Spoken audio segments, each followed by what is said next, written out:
Voilà, je suis ravie d'être ici. Merci beaucoup pour votre invitation à ce congrès. Alors moi, je vais essayer d'amener quelques informations sur le cas de la Belgique, puisque je viens de Belgique. Et ce sera peut-être l'occasion aussi de débattre sur les différences, les raisons et justement un échange d'idées, de bonnes pratiques qu'ils peuvent avoir pour améliorer cette situation ou l'employabilité des docteurs. N'hésitez pas, hein, carton rouge, j'en ai pas encore vu. Ah oui, oui, voilà. Allez-y, ça ne me fait pas peur. Donc cette première partie donc, est plus sur l'état des lieux de l'emploi et de l'employabilité des docteurs en Belgique. Je voudrais simplement remettre quelques points qui peuvent amener peut-être des différences sur nos pays et sur les conditions. Donc tout d'abord, effectivement, le projet doctoral, en tout cas, je sais très bien des différences qu'il y a avec mes voisins en France. On sait tous que donc c'est la première étape de la carrière de chercheur. L'Europe a défini des éléments très importants depuis Bologne. Et donc là, on a un cadre, je veux dire, assez défini par l'Europe, dans lequel on doit rester. On sait qu'on doit s'attaquer à ce projet de recherche originale pour faire avancer la connaissance. Je pense que c'est unanime et international. En Belgique, donc, quand on est doctorant, on a un double statut. On a à la fois étudiant et professionnel. On se bat d'ailleurs beaucoup pour faire reconnaître ce statut de professionnel, de première étape de la carrière. Donc il y a certains avantages à ce double statut, mais c'est aussi probablement une des sources de confusion dans la société et dans le monde par rapport à ce que sont les doctorants et les docteurs. Alors les financements pour faire un doctorat sont très divers. On va dire essentiellement qu'il y a les boursiers et puis essentiellement ceux qui travaillent sur projet. Et chez nous, contrairement à la France et contrairement au Canada, et c'est un des problèmes de la Belgique, je pense, francophone, c'est qu'il y a peu de thèses en entreprise. Il y a eu des systèmes d'investissement régionaux, fédéraux, communautaires, parce que c'est très compliqué aussi au niveau politique, pour lancer des programmes de réalisation de thèses en entreprise. Mais actuellement, il n'y en a quasi plus. Et s'il y en a, c'est peut-être, ça représente une dizaine de thèses par an, ce qui est évidemment très très peu. Alors, la durée de la thèse chez nous est de 4 ans, 2 fois 2 ans généralement de financement renouvelable. Là aussi, je sais que c'est une différence en tout cas avec nos voisins français. Pour le Canada, d'ailleurs, je ne sais pas si c'est la même durée ou pas. Bon, voilà. C'est peut-être plus long. Mais ici, c'est évidemment souvent les personnes dépassent, mais il faut demander des dérogations. Il y a un comité d'accompagnement qui suit l'avancement d'une thèse et qui décide si oui ou non on peut se réinscrire en doctorat. Et donc il arrive que certains soient bloqués en fin de thèse et ne puissent pas la déposer. Alors, en nombre de doctorants, docteurs diplômés, donc en Belgique francophone, ici je parle bien de la Belgique francophone, hein, qui représente 150 km², faut remettre l'échelle en place, il y a 7000 à 8000 doctorants par an, donc inscrits dans les universités. Ça représente quoi les universités francophones? Il y a 6 universités francophones en Wallonie et Bruxelles. 3 qui sont grandes, c'est-à-dire où tous les cursus, toutes les disciplines sont représentées, puis 3 petites ou moyennes où il n'y a que quelques disciplines représentées. En termes de diplomation, ça représente 600 diplômés par an. Et on mesure le taux de chômage dans l'année qui suit la défense de thèse aux alentours de 6 à 7 %. Je n'ai pas de chiffre aussi précis et aussi récent que ce que M. Vultur a présenté. Donc je me demande si chez nous ça a aussi augmenté. On n'a pas de données toutes récentes là-dessus. Mais on sait que c'est encore actuellement inférieur au chômage auprès des masters. Alors, les disciplines des diplômés, donc ça, je pense que ça doit être assez comparable. Il y en a un tiers déjà en sciences naturelles. Donc ça, c'est vraiment les disciplines les plus représentées. On a environ 17 % de diplômés en doctorat en sciences médicales ou sciences de la santé. Vous voyez que ce suit les ingénieurs et techniques. Les sciences sociales représentent à peu près 14 %. Et puis, on a 11 % en agriculture et dans les sciences humaines de manière plus générale, en retirant ce qui est sciences sociales. Donc on voit les proportions de diplômés en doctorat par an. Alors, si on regarde ici, donc ça vient d'une étude, c'est une étude qui s'appelle Careers of Doctorate Holders, qui a été menée en 2011, mais sur des enquêtes menées en 2008. Nous attendons la nouvelle étude, donc il y a toujours un gap, je veux dire, entre les deux, puisque là, c'est une enquête auquel moi j'ai d'ailleurs contribué en 2008. Et donc, on voit qu'effectivement, la tendance est assez similaire, c'est-à-dire qu'au départ, il y a, en 10 ans qui suit la diplomation de doctorat, on voit qu'il y a à peu près 40% qui restent à l'université, donc pour des post-docs, ce type de contrat-là, et que 10 ans après, eh bien, il y a un nombre qui quitte encore l'université pour finalement être essentiellement absorbé dans les entreprises, dans les industries. Donc finalement, ça veut dire quoi? Ça veut dire que, je vais le traduire en français, pas en belge, 70% quittent la recherche académique. Donc quand on dit quitte la recherche académique, ça veut dire que dans les 30% qui restent, il y a évidemment une partie qui reste dans les universités, mais dans les administrations ou dans d'autres postes que dans la recherche académique. Parmi ces personnes, 40% vont dans les carrières internationales. Évidemment, ça, c'est fort lié aussi pour un éventuel retour ou en tout cas pour éventuellement poursuivre dans la recherche académique, mais en dehors de la Belgique. Et ça, c'est un des problèmes de la Belgique francophone. C'est ce qu'ils appellent la fuite des cerveaux. Effectivement, il y a des programmes qu'ils essaient de mettre en place pour faire revenir les chercheurs dans nos régions. Donc ça, c'est une des parts importantes de l'investissement des régions. Alors, l'emploi qu'occupent ces docteurs en dehors du monde académique, c'est dans tous les secteurs, mais essentiellement dans le privé, l'industrie.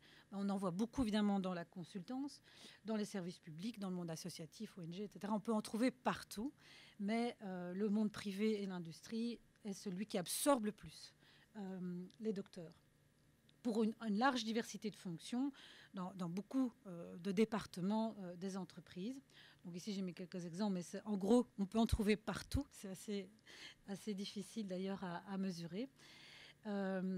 Et ce qu'une étude a montré, c'est qu'effectivement, la recherche et le développement est souvent un levier en début de carrière, mais c'est souvent un tremplin vers d'autres métiers. Donc, peu restent finalement dans ces départements-là à vie, on va dire.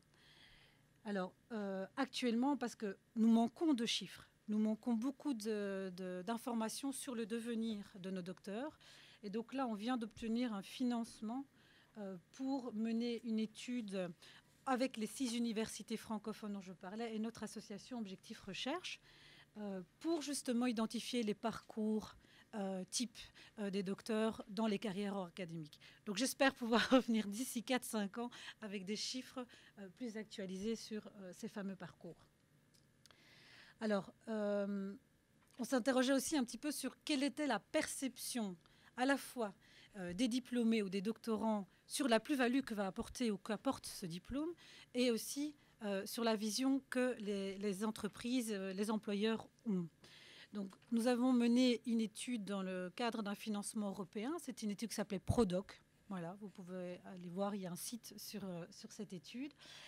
Et donc, je dirais malheureusement, parce que je trouve que cette étude n'a pas amené assez d'informations. C'est un de mes regrets par rapport à cette étude, mais c'est qu'on se rend compte qu'effectivement, la perception que les chercheurs ont eux-mêmes de la plus-value que va apporter leur thèse est très contradictoire. Donc souvent, ils disent qu'ils sont très conscients des connaissances et des compétences utiles et que ça va avoir un impact sur leur carrière, mais d'un autre côté, ils peuvent très mal les définir et ils ont une très grande difficulté à identifier leur plus-value et leur place, leur rôle dans la société. Donc, c'est là-dessus, évidemment, que nous essayons de travailler un maximum. Et donc, il y a cette question de surspécialisation, surqualification que M. Vulture a relevée, qui est également présente, mais pas chiffrée. C'est-à-dire, à ma connaissance, aucune étude n'a été menée dessus en Belgique. Justement, j'ai une question. Ah, je t'en prie, Virginie. Qu'est-ce que vous faites pour que les doctorants, justement, se valorisent un peu plus? Effectivement, la question Viens cet après-midi. faut revenir, c'est revenu. C'est vraiment le sujet de cet après-midi, oui. Principalement, oui, je suis étudiant au doctorat, oui, j'aime faire la recherche, Mais mon problème, c'est que je sais très bien que je n'aurai pas de poste à l'université. C'est Oui. souvent le cas, malheureusement, Oui. parce que les postes sont limités, parce que les profs restent plus longtemps en poste. Et la question était, justement, vous leur proposez de se valoriser. J'aurais voulu savoir comment. Est-ce qu'on peut avoir déjà un petit début de réponse avant de revenir cet après-midi? Merci. Écoute, je vais essayer d'être très bref pour ne pas trop empiéter sur cet après-midi, mais en gros, donc, au sein de l'association, c'est notre vocation. C'est-à-dire qu'on a plusieurs projets avec plusieurs actions. Essentiellement, c'est donner des formations de développement de compétences transversales. On offre des programmes gratuitement au sein des universités et au sein de notre association. Donc ça, c'est très récurrent depuis des années. On fait des job coaching individuels, donc on est des job coaching. Donc comment est-ce que je vais le traduire, je ne sais pas moi, l'accompagnement à l'emploi, donc des séances d'accompagnement à l'emploi individuelles. Donc là, nous sommes plusieurs et on consacre une journée par personne, faire des bilans de compétences, etc. Et on organise des événements de rencontres entre les chercheurs et les entreprises. Voilà. Donc ça, c'est un des volets, c'est parmi les actions principales. Je développerai tout à l'heure un peu plus. Voilà. Je reviens à ceci. Et donc, si on regarde maintenant la perception que les employeurs ou les entreprises ont par rapport à la plus-value ou par rapport au docteur, oui, je vais essayer d'être très rapide, mais je pense que j'ai quasi fini. C'est que les points positifs, c'est qu'ils reconnaissent quand même en Belgique, clairement, que c'est le plus haut diplôme. Mais effectivement, ça ne suffit pas non plus pour avoir un emploi. Il ne suffit pas de dire j'ai mon doctorat pour avoir un emploi garanti. Je reviens parce que l'Allemagne, ça c'est un point qui, à mon avis, est très important. Sachez que sur leur carte d'identité, il est écrit qu'ils ont un doctorat. Enfin, c'est pour dire qu'en Allemagne, il y a une culture du doctorat qui est totalement différente, déjà en Belgique et peut-être même encore en France. J'imagine qu'Élodie aura l'occasion d'en parler un peu plus. Alors, l'avantage aussi, c'est que nous, il y a une équivalence des universités. Il n'y a pas du tout de dévalorisation ou de survalorisation d'un établissement par rapport à l'autre. Donc ça, c'est déjà quelque chose aussi qui est particulier à la Belgique. Alors, bien sûr, du point de vue des entreprises, il y a certaines disciplines qui sont hautement recherchées. Ça, c'est un secret pour personne. Et donc, pour ces personnes-là, trouver un emploi est évident pour leurs compétences techniques, essentiellement, à ce moment-là. Et les entreprises sont très conscientes, évidemment, du rôle clé que peuvent jouer les docteurs, essentiellement, évidemment, dans l'innovation et la recherche et le développement. Par contre, d'un aspect plus négatif, il y a évidemment encore des clichés, des a priori qui existent sur les docteurs, du type étudiant attardé. Voilà, ça, on l'entend encore, bien sûr, qui ne sont pas professionnels ou du moins qui manquent d'opérationnalité. Mais ça, on en est conscient. Et c'est aussi des choses que nous voulons mettre en place, des processus de professionnalisation pour pouvoir avoir effectivement, au-delà des compétences transversales, des compétences très opérationnelles, pour pouvoir intégrer les entreprises. Évidemment, les disciplines plus fondamentales sont parfois vues comme étant inutiles d'un point de vue de l'entreprise. Donc là aussi, évidemment, il y a du travail encore à faire. Et il y a aussi cette idée d'un docteur est trop cher, ou plus cher qu'un master, et il n'identifie pas la réelle plus-value qu'ils peuvent avoir en engageant un docteur. Ben voilà. Donc j'arriverai à la partie 2, mais donc oui. Oui, on rapporte ce qui avait été dit précédemment par M. Vulture et vous. On a aussi le quadruplé Danemark, Suède, Norvège, Finlande, qui ont un regard différent sur la connaissance en général. Autrement dit, ma question serait, est-ce qu'en Amérique du Nord, cette connaissance, ce regard sur la connaissance, non seulement de la part de la population, mais en général, mais aussi des employeurs, peut être changé? J'ai entendu jusqu'à présent une seule direction principale. C'est on utilise un vocabulaire, un lexique d'économie de marché. On est dans l'investissement, la plus-value, etc. Et j'ai l'impression que c'est uniquement au PhD, ou peu importe, aux diplômés, à s'adapter. Il y a tout un discours implicite de l'adaptation. Est-ce que dans l'autre sens, il est sur plusieurs années possible de changer en Amérique du Nord ce regard sur une connaissance qui est perçue uniquement comme opératoire? Je pensais à M. Vulture, et il n'est pas si vite sur des diapos, mais la connaissance pour la connaissance, valoriser, faire des études, pour une seule raison, c'est valoriser la connaissance. C'est mon camp à l'heure actuelle. Oui. Est-ce que ça existe? Enfin, oui, ça existe. Ça bien existe sûr. pour moi dans la carrière académique. Bien- Et bien entendu que c'est quelque chose qui est essentiel, qui est le point de départ qui est le point de départ pour permettre à d'autres de faire ce transfert de connaissances vers la société, vers l'entreprise, on va dire.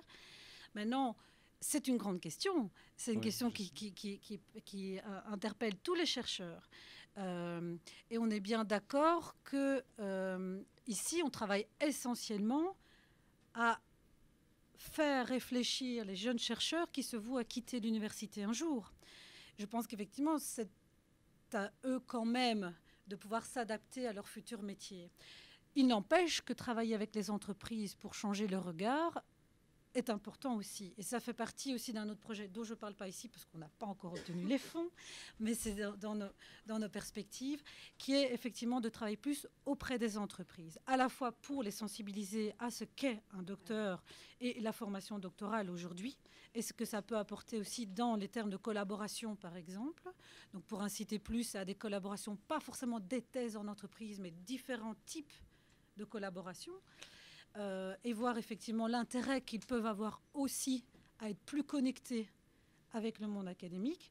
Mais il y a du travail à faire. Oui, bien sûr. Il y a clairement du travail à faire. Alors après, pour la question de l'Amérique du Nord, je ne suis évidemment pas spécialiste, mais sur la vision européenne, je sais que la culture de la connaissance, de l'excellence, on va dire, par rapport à l'idée de l'opérationnalité, la vision est peut-être un peu différente. Oui. La vision est un peu différente. Mais il n'empêche que la situation d'employabilité n'est pas très différente au final.